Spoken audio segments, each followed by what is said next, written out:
Les décisions les plus importantes de votre startup sont les choix humains.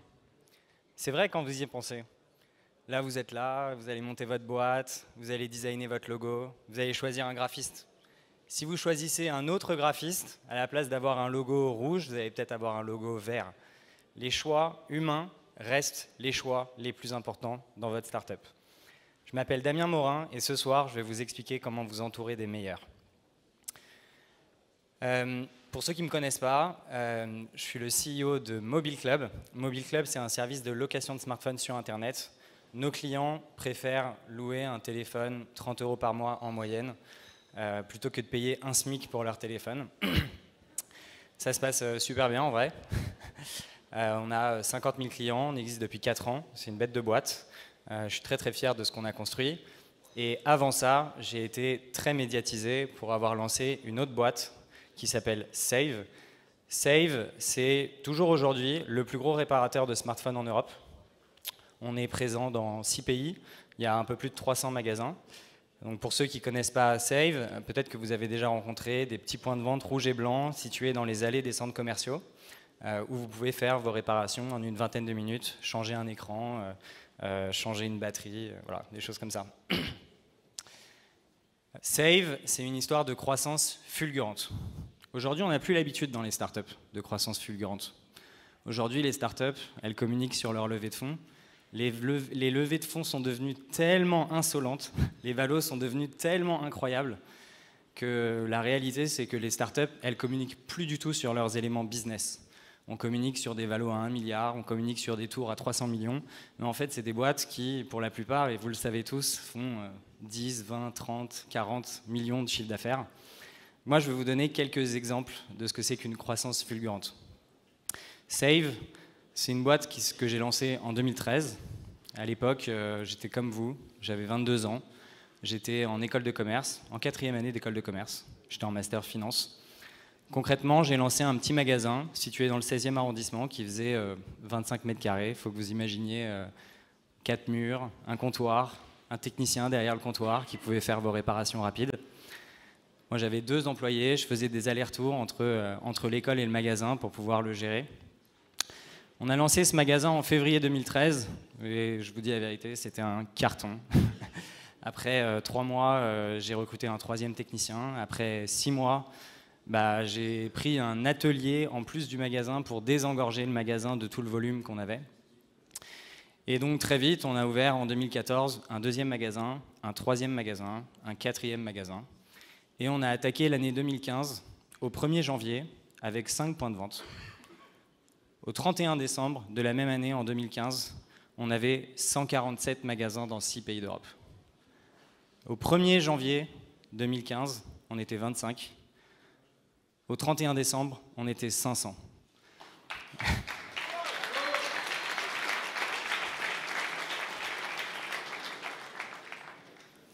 Merci.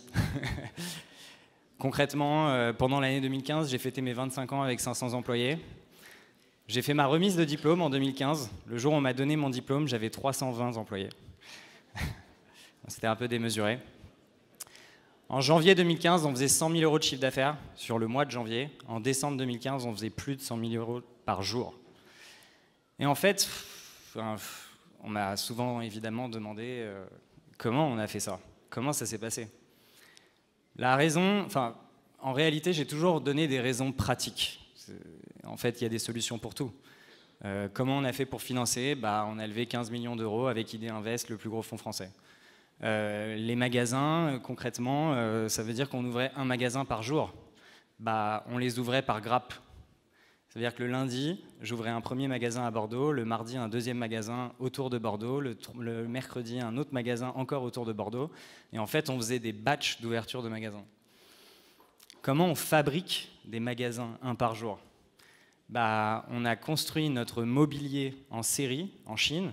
Donc j'avais un premier kit pour le bureau du technicien, un 2e kit de caisse, un 3e kit de mobilier. Et en fait, tous les jours, on construisait un magasin avec les différents kits. On m'a dit, les fournisseurs de pièces détachées en France, ils sont trop petits pour nous fournir. eh ben, on a embauché 25 personnes en Chine pour trouver des usines et pour faire le contrôle qualité des pièces. À Shenzhen, je suis allé tous les 6 mois. En fait, concrètement, il y a des solutions pour tout. Jusque pour les gens, finalement. Les techniciens de réparation, ça n'existait pas. Et ben, qu'est-ce qu'on a fait? On a monté une école de formation de 1 mois qui était financée par l'OPCO.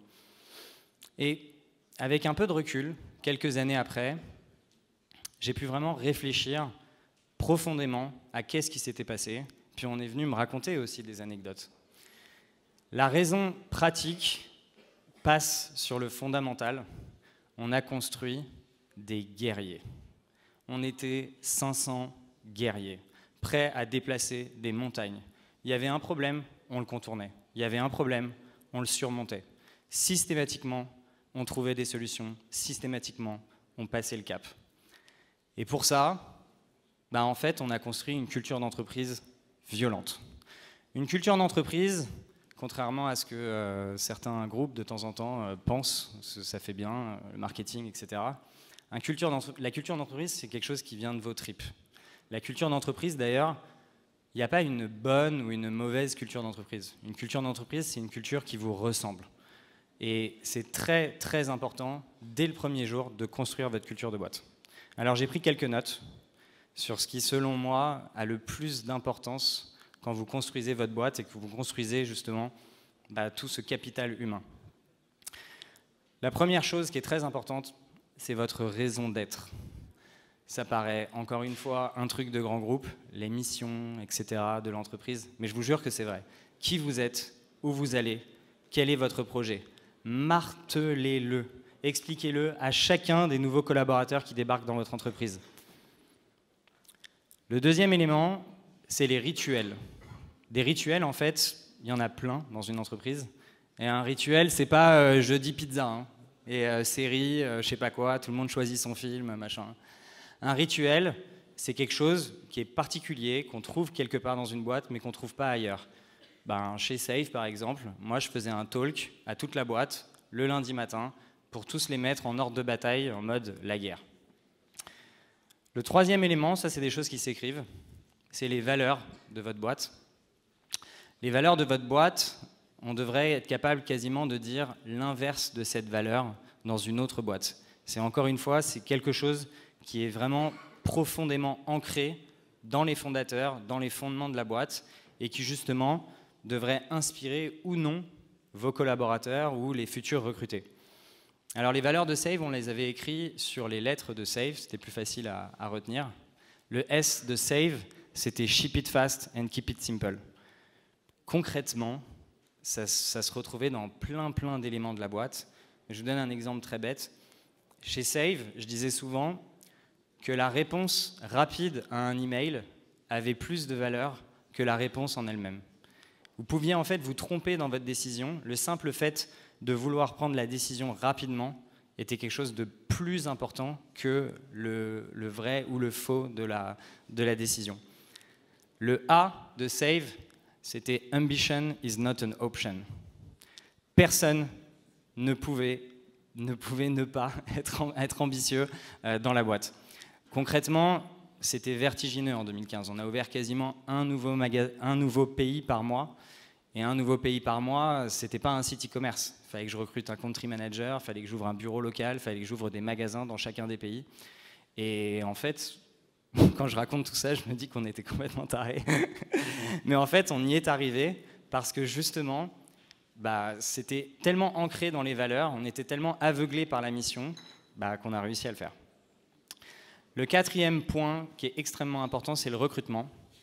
Et le recrutement, contrairement à ce qu'on pourrait penser, en fait, dans le recrutement, souvent, on dit on cherche les meilleurs profils et on essaye de trouver les meilleurs profils.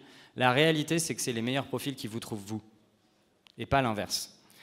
Combien de fois j'ai vu des mecs exceptionnels me passer sous le nez parce que, en fait, ce qu'on leur racontait ne leur plaisait pas. Ce qui est important, c'est de trouver vraiment la personne qui a l'ADN exact de votre boîte. Il n'y a pas forcément d'ailleurs des bons collaborateurs ou des mauvais collaborateurs, il y a des bons collaborateurs et des mauvais collaborateurs pour vous. Et pour finir, il faut être extrêmement aligné avec vos valeurs. Ça ne sert à rien de faire un projet écolo si vous-même, vous prenez 40 fois l'avion par an. Concrètement, il faut être extrêmement aligné avec votre culture de boîte, extrêmement aligné avec votre mission. C'est comme ça que vous allez être cohérent et que vous allez pouvoir emporter vos équipes et que en fait, les gens vont vouloir non seulement rentrer dans votre projet, mais ils vont vouloir rentrer dans votre vie. C'est ça la réalité. Une start-up, c'est intense. Ici, le pitch, il est intense. Cette salle, elle est intense. C'est ça la start-up. Donc voilà, conclusion. Pour finir, je vous souhaite à tous de réfléchir très profondément à qui vous êtes, où est-ce que vous allez, est-ce que vous avez réfléchi à votre projet de boîte, est-ce que vous avez réfléchi à ce que vous avez à accomplir? Si oui, alors soyez alignés avec vous-même, soyez beaux, brillez comme un diamant, c'est comme ça que vous trouverez vos guerriers et qui sait, c'est peut-être comme ça que vous rencontrerez aussi l'amour. Merci beaucoup.